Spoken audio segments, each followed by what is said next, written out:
Imagine having to give yourself the pep talk of a lifetime every day so that you can drag yourself up to get ready to go to a place that is so mind-numbingly boring and unfulfilling that just thinking about it makes you want to break down and cry and begin to question your very existence. Oh, wait, it's not imaginary. It's called a job. Incoming disclaimers!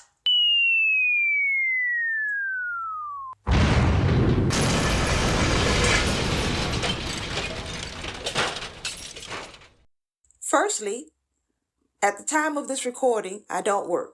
I retired early from state government. But please don't make the mistake of thinking I retired because I was financially set. I retired because I reached my breaking point. Again. But I still remember what it was like working. I still remember. Secondly, I realize everyone doesn't feel this way about their job. I realize that some people genuinely love their job. That's wonderful. But this video is for those who can relate to working on a soul-sucking job that they do not like. Okay, now that that's out of the way, most of us have to work 9 to 5s, full-time jobs. But those 9 to 5s can do a work on us emotionally, at least in America. Those jobs become monotonous, and boring, just mundane. And that can get frustrating, to say the least.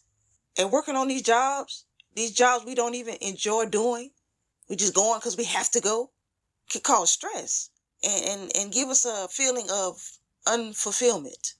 That can mess with our psychological health. And sometimes our psychological health is going down and we don't even realize it.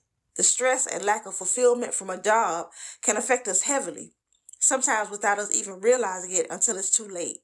I remember when I was in the workforce, each time I started a new job, well, this was back when it was a little easier to find a job because from what I hear these days, jobs are not easy to come by. But when I started a new job, I started out with so much hope. I was excited. I was like, this is a new start. I'm going to blow their minds. I'm going to work hard, work my way up the ladder, and finally be successful.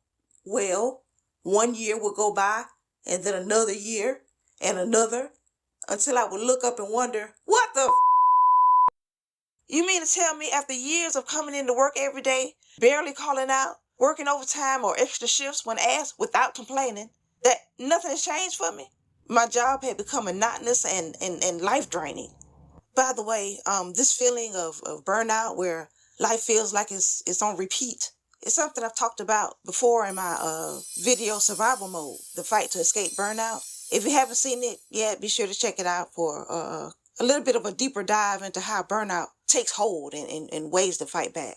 So after years of working on this job, I hadn't moved up, or at least not moved up much, which meant that with all of my sacrificing, I was still making peanuts. I still wasn't making much money, which means I really had nothing to show for my hard work. Who wants to keep doing that? And of course, I would eventually burn out. For my whole working life, I held that hope that I would get up that ladder of success so that eventually I could stop having to work 2 and 3 jobs. Oh, and I remember those days leading up to my complete burnout. I remember having to deal with that stressful traffic. I would imagine for a lot of us, that commute alone is like fighting a battle. I remember that anxiety I used to feel on that drive.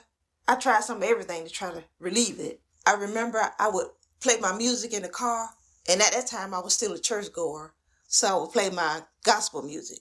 I would be singing along with it loudly. I know people sitting in their cars next to me at the red light probably thought something was wrong with me. But shoot, something was wrong with me. I remember when I would pull up in the parking lot of my job and pull up in the parking space, my heart would just drop. And I would feel an overwhelming sense of defeat. I would just feel helpless. And like that man that played in the Green Mile, I remember the actor's name. His name was Michael Clark Duncan, but I can't remember that character's name. But I know that character was a big man, and Michael Clark Duncan, duh. But he was gentle. The character received capital punishment for a crime he didn't commit. The character in The Green Mile had to take that walk. And so when I would walk from my car to the building, to my job, it's like I knew what was waiting for me when I entered the building. A day of soul-crushing, life-draining work. I essentially was working on a job that I started to feel like it was just futile. And eventually, I started to feel like my life was futile. I started to feel worthless. That was my experience. Now let's talk about why so many of us feel this way. For a lot of us, we spend more of our working hours at a job than anywhere else. We can spend more time at a job than we do with our families or alone. There's barely enough time to reflect, recharge, or even figure out who we are. In being at a job this much, it's hard not to have your identity tied into it. According to an article on Very Well Mind, when one loses interest in their job, it starts to feel pointless and eventually one begins to feel insignificant. So for me, in working jobs that felt monotonous, the work began to feel like it didn't matter. And then eventually, I felt like I didn't matter. And no paycheck could fix that. Because when you feel like your time and your energy and your life are being consumed by something meaningless, no amount of money can replace that loss of purpose, that loss of fulfillment. And don't get me started on the jobs that don't even appreciate what you actually give up by trading your time for their money. Because apparently, there's nothing we enjoy more than sacrificing our most precious resource, our time, just to be reminded that we mean about as much to that job as a napkin at a fast food restaurant. Easily replaced, undervalued, and only noticed when there's a problem. Purpose, joy, and fulfillment truly are essential. And even though a lot of us spend more hours out of our day at a job than we do anywhere else, we may not get our meaning or purpose at these jobs. We may not get back from that job what we feel is equal to the sacrifice we make to be on that job. We get unhappy at one job and think it's a job. Then we go and get another job and the same thing happens. We get unhappy again. We just find ourselves in a losing cycle, trying to find meaning and purpose and trying to earn money that makes life worth living. After doing that, we start to grow feelings of meaninglessness, and we find ourselves in depression, existential depression, wondering what's the point in life. Something that might help is trying to find your meaning and purpose outside of the job, as if we have much of our own time to do much extra. But if you can find time, maybe pick up a hobby or find something to do that is safe to do, of course, that puts you in your happy place. Now that I'm in my 50s, creeping up on 60, knowing what I know now, if I could do my adult working life all over again, I would anticipate that eventually, no matter what job I get, I'm going to reach that place of unhappiness and despair with that job. I would anticipate that I'm going to reach the days of having that dread of going back to that place every day. I will make a budget and do everything I could to save as much money as I could from every paycheck. Studies show that job dissatisfaction is a leading cause of anxiety and depression, making it even more important to have a plan in place to protect your mental and emotional well-being. So if my budget looked like I couldn't save anything, I would make a way. Not saving would not be an option. Whatever expense I could drop, I would drop it. Drop it like it's hot. I would get as creative as I could with saving my money. I would invest some of that money as well. And I would try not get into debt or take on any more debt. And of course, I would pick up another job if I had to. I would find as many legitimate ways as I could to bring money in. I would sacrifice for me and mine. Because my future self deserves better than burnout. And I wouldn't let anything stand in my way of doing so. Because I know the day is coming that I'm going to want to leave that job. But don't think I'm totally blind. I see what this economy is doing. I see that these wages are not going up worth nothing. But the prices are. So today's economy, I know, is trash. If I was a young person at this time, I would definitely try to work on getting a skill, a trade or something like that.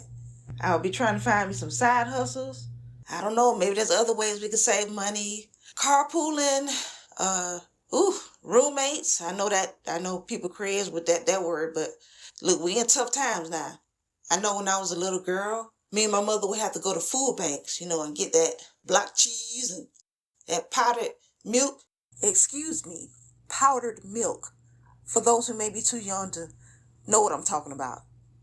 Get them canned goods. Hey, we got to bring that back. Forget being embarrassed. We got to do what we got to do out here. We may even have to get involved in these politics and get on these politicians' tails. I ain't saying I got all the answers. I'm just saying we may need to get more creative and more resourceful in these times. But please don't do like I did and quit your job without a plan when you get to that emotional space.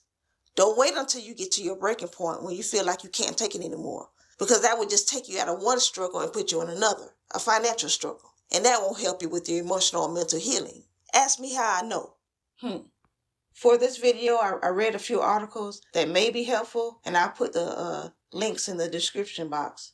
Of course, I'm not a psychiatrist or a mental health expert of any kind. I just like to read, and I'm just sharing my experiences. Maybe they can serve as a canary in the coal mine for someone, a warning sign of what to look out for. So, if you're feeling stuck at your job, just know that it's not your fault. This system doesn't care about our emotional and mental well-being. It doesn't even care about our survival. The only thing it cares about is its bottom line, how much money it can get. Don't tie your self-worth to a job. You are more than your job. It's not easy, we know this, but small changes can make a difference with consistency. So, have you ever felt stuck at your job, or are you feeling stuck now? What was it like for you? Did you find your way out of that trap? Share it in the comments. Thanks for watching. See you next time.